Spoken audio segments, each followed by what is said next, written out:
welcome back to the channel. My name is Marley and today we're going to talk a bit about how I use the grid method, specifically in regards to very difficult references and repetitive drawings. So this is a line drawing that I'm currently busy with. It's very large, it's 65 wide by 48 tall. Which is quite large, especially for me. I don't normally work this large. Now I've just got all these big drawings to do. The lines are a very central part of this drawing, obviously, but majority of the space in the drawing is the foliage. Now, the reason I use the grid method, especially the small blocks, so the small blocks that I use is a centimeter by centimeter by centimeter by centimeter, so it's square blocks, is because I always do these intricate references and intricate drawings where a lot happens in a small space. So the centimeter blocks just allows me to break down the reference into extremely small parts, and for this one you would see exactly why that's necessary. Now for you can easily use much larger blocks. I know some people prefer to use much larger blocks. I don't know if it gives them a bit more freedom or they just don't want to take the time to grid up the very small blocks, which is understandable. It takes quite a while, but the grids, the small, just aids me in breaking it up very easily. Now for the reference itself, for the foliage, I use sort of a method of drawing the actual shape of the leaves and all the little grass blades and everything, or I use a method where you focus solely on the negative spaces. So all the negative spaces would be all the spaces that I actually fill in. That just shows me where the darkest areas are, kind of the shadows, the background where you really can't see the foliage anymore. So using negative spaces is an extremely helpful tool to draw just about any shape really, especially more difficult shapes that requires you to think a little bit outside of the box and away from how your brain actually wants to see it. So the best kind of example of a negative shape where I use it very often is anytime you work with circles. So you know that a circle is a circle, but if it's not dead straight on a side view, it will never actually be a circle. So this is very much pertaining to rings. So I very much like to use the inside of the circle ring to denote the shape. So it will very much often be more oval, and also the outside of the ring really helps to determine the true shape of the object. So this can be used for just about anything. When I did a little art school back in the day for a few months, we used a live plant, and you just create the plant shape of the plant by drawing the actual negative spaces between the leaves.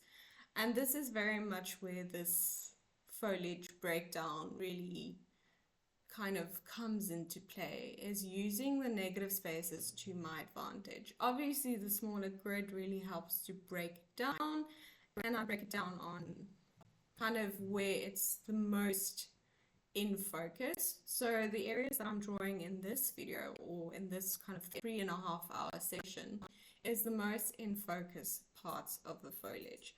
So above the lines and below the lines would be more out of focus. It's a bit more blending. It's not really true shapes.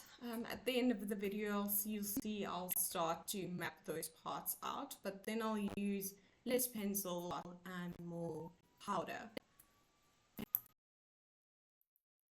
So for the most part, for the rest of the foliage, I will use an F pencil, not actually really sharp, and then I'll just have a small little branding stump handy, as well as a mono eraser. So those are my basic tools for mapping out. Generally, if I do map out other areas, say for instance, we talk about me mapping out the lines, it will be a lot more graphite powder focused, a lot more putting down a base of powders with a brush, using the blending stumps to map out larger sections of dark areas, shadows, contours. But with this specifically, because it's such a repetitive, intricate, small little objects clustered together very tightly, you need a little bit more precision. So that's why I opted to use the pencil, of course. It's our tool of choice. We draw with pencils, not necessarily with powders. So it's very, yes, this took 3.5 hours, but there is no blending, there's no adding of shade, except obviously for the shadow areas, the negative spaces. It's just the basic shapes, and it does take a while, unfortunately, especially when you get into larger drawings. You can't really avoid having to sit and do the mundane task of mapping out all your shapes and objects. Another useful way to draw this out and also to use the grid, and it's also very much pertaining to negative spaces, is obviously I view the centimeter block as its own little entity in itself. So if you were going to draw something a centimeter by a centimeter by a centimeter by a centimeter, that would be your drawing space. So I'd very much use the negative spaces of the block itself, say for instance, the line in relation to the corners. Does it go corner to corner diagonally, or is it just a simple little half moon, or is it slightly straight or askew? And that's also easy with lines vertically and horizontally, whether it's easy as straight, or whether it tends to down away from the line or drop up towards the line past it.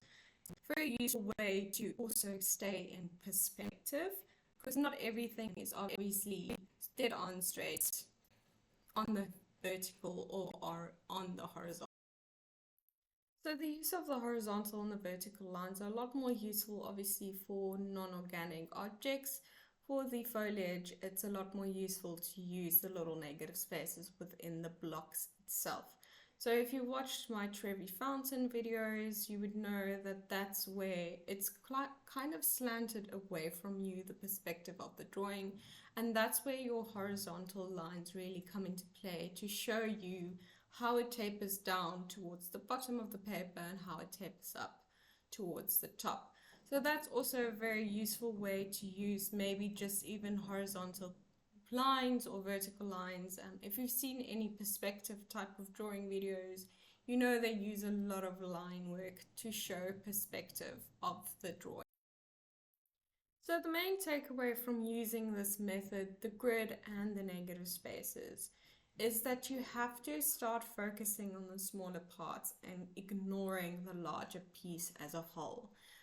That way you kind of start honing in on the shapes itself, the lines itself, and you're not really focusing on, oh, this line must create this shape, this bigger line must create this whole shape. So it's a very much a more focused and kind of centric way of mapping out your drawing, and that's how I generally like to do it, because I like to draw the more detailed and intricate stuff. And if I was to just do it freehand, it would become very overwhelming to get everything in, and you might miss stuff, the smaller details. And once you start actually doing the drawing and the shading, and you really work into the details, you start to notice you are losing space. You don't have enough space to create the shape. It's not in the correct angle with the way it should be. So this small block grid method really helps me to focus in on the details from a very kind of early stage in the drawing.